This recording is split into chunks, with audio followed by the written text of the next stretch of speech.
One of the worst things that experts tell us we can do is to pretend that we don't have bias, that it doesn't exist. The researchers at the Bias Lab of the University of Wisconsin have decades of research on bias, and what they've discovered is that bias is a habit of your mind, just like other habits that can be broken.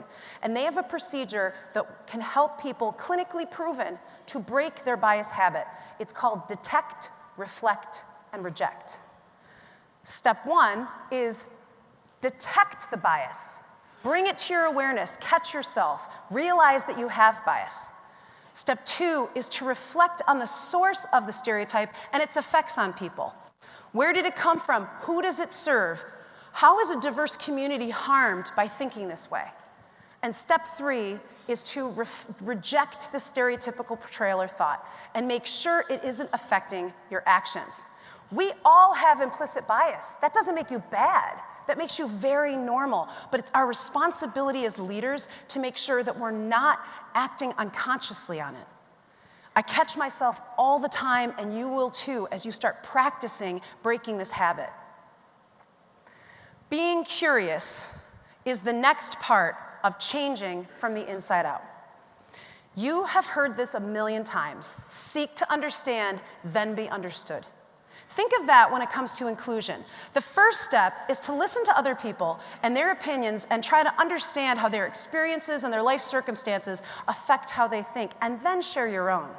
It's not about always agreeing. It's about holding the space safe so that everyone can share what they think and being open to opinions that are in sharp contrast to your own. That's how we grow.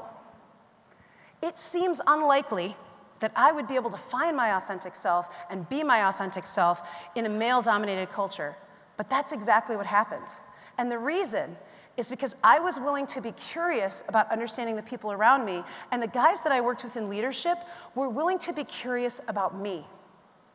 We started listening to each other and developed a deep respect for each other. And when I walked in that door, it was not an inclusive environment, but they were open to change, and they were open to me. We decided to work together to change our environment to make it more inclusive. We still have many conflicts and debates, but their willingness to be open and curious has allowed us to change our office and agency culture in a big way. Our agency in 2011, before I walked in the door, was less than 6% diverse, and in 2018 went to 25% diverse.